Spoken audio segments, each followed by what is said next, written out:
ونتيجة في عن مدحوينه أوهورو كينياتا مشرع حزب جبلي عاوه بوليسي بقول كيما كنتون يعفر يقدر أيها لي عد كلا رسولي صدن يشان دمنا أيو عضيين ودنك marka waa farati weyn waaye ay tahay xisbiga Jubilee kalsoonida ay dadka wadanka ay nagu leeyihiin waxayna siiyeen xildhibaaniin fara badan taqriiban 180 aqalka sanadka taqriiban 40 xildhibaan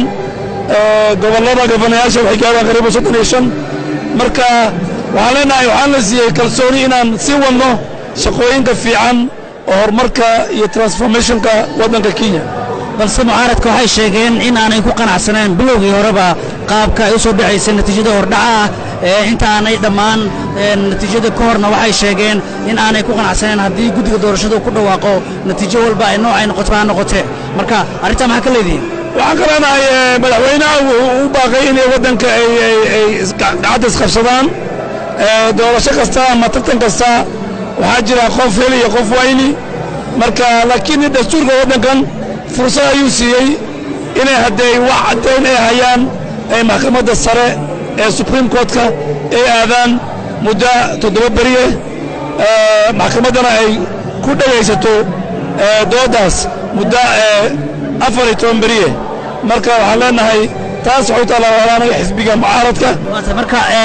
haddii haatan lagu dhawaaqay natiijadii waa dabaaldegaysa aan arkayaa mucaaradkii uu gudoodsan yahay meel bay taagan yihiin waxayna ku eedeeyeen inaad gacan gashateen oo aad doorashada faraha kula jirteen wax ku shubateen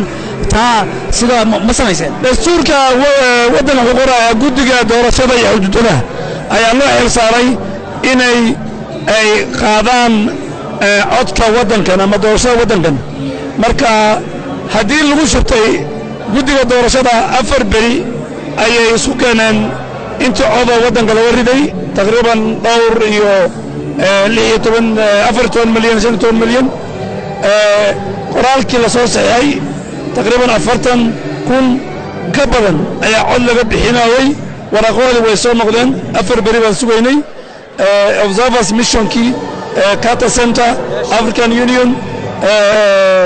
Commonwealth iyo kuwa fara badan waxay dhaheen doorashada Kenya ku dhacday si cadaalad iyo xaq iyo nabadgelyo marka mucaaradka waxay noqdeen kaliya saalay waana caadi hata dadka aniga la tartamay markii la wareeyay waxay raadeen waa lagu shubtay halkaas oo soo socda waa lagu shubtay halkaas oo socda ninka soo xambada ay qaato wuxuu ku carray inuu yahay waa laga shubtay ku imaana deegaanka adiga laga soo darso laftigiisa cabasha ka muuqanaysay waanu la soconay maxaa ka hornaysa arinta ma la shubaniya ani waxaan ku reeyay 8,000 oo cod marka 8,000 oo cod qof ku reeyay kuma shubana marka waxaan leenahay waa in ay waddanka dhisno gobolka dhisno qofkii laga reeyay fursad kale ayaa soo maraysa waddanka 5 sano ka bacdi waxaan leenahay hadda diyaar u nahay inaan ummadda midayno inaan waddanka mid ka dhigno inaan horumarkii iyo ajandarkii noo yaalay xagga wadooyinka xagga nabadgelyada iyo xagga caafimaadka iyo biyaha inaan sii horumarino maadaama aad aqlabiyad buuxda hesheen diyaar muutiin inaad mucaaradka la fariisataan mucaaradka maalin kasta waa la fariisanaa baarlamaanka xafiiska gudoomiyaha baarlamaanka xafiiska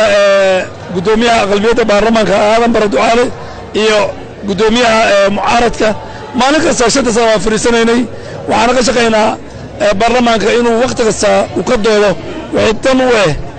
dadka guud ee waddanka Kenya oo shakhsi ama qabiil la fiirin walaac taagan iyo cabsi oo dad badan ay qabaan maadaama mucaaradka ay yiraahdeen inagu kuma qanacsanin siday wax ku socdeen iyo natiijada soo baxdayba marka arintaas sidee ku wajahaysa dadka walaaca madaxweynaha uu lahayd wuxuu yiri doorashada way imaan way tagi siyaasiyiinta way imaanayeen way tagayeen laakiin waddanka Kenya wuu jiraa marka waa inaan noqono jiritaanka waddanka ka shaqeyno waa inay jiraanka maanta ay gacanta isgeliyaan oo ay dhahaan qof kasta qofku codeeyay asagoo tixgelinaynin waa inay walaalnimada iyo tolnimada iyo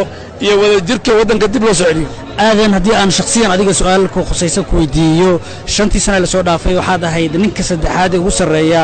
dawladda Kenya oo waxaad ahayd hogaamiyaha baarlamaanka aqlabiyadda baarlamaanka gobolka Qoyi Bari baad ka timid dad badan waxay leeyihiin gobolka wax badan lagama qaban waliba asagoo ku jira dadka fulinta marka sanadkan wax iska bedelaysa 54 sano Kenya ay dhisan tahay wadooyinka ugu horeeyeen oo isku xidhaayeen wajeer gaaris wajeer mandheera hadda gacanta lagu hayaa korontada ugu weyn ee waddanka hadday tagta gaaris ee wajeer u socotaa marka dadka aadan marre waqtigiisa waxba lama qabanin waa inay dib u noqdaan waxay jiray waqtigii madaxweyne Kenyatta aabii waqtigii madaxweyne Moi iyo waqtigii madaxweynihii Kibaki taas ayaa tustay maadaama dawladdan ay horumar mashruucyo fara badan ay ka howlgelisay gobolka waqooyi bari ay maanta reer waqooyi bari boqolkiiba 85 xagga madaxda ay soo doorteen iyo codeynta madaxweynaha ay u codeeyeen xisbiga Jubilee haddii waxba ka qabanin xisbiga Jubilee lama codeeyeen su-aasha ugu dambaysan ku weydiiyo gudoomiye aad baad umahadsan tahay sanadkii la soo dhaafay 2013 markii doorashada lagu guuleystay waxaad noqotay ninka saddexaad ee dowladda Kenya ugu sareeyay oo aqlabiyadda baarlamaanka ahayd haatan jagadaas miyaad ku laabanaysaa mise meel kale cusub aad u socotaa maya ani baarlamaani baan ahay shaqadeedaan ku noqonayaa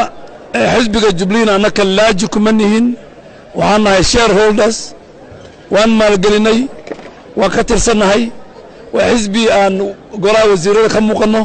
قرأ برلمان كم مقنّه قرأ كاونتيس كم مقنّه مرة وحزبي أمدا وقوي بري أمدا الصوماليات أي كم مقتل وجهة ملاحظيسة حق مدحوينا قلفيريو حق برلمانية مرة وحزبي أني وأن شارك ولا هاي أكيد ورد لسه شاركي قبل وقوي بري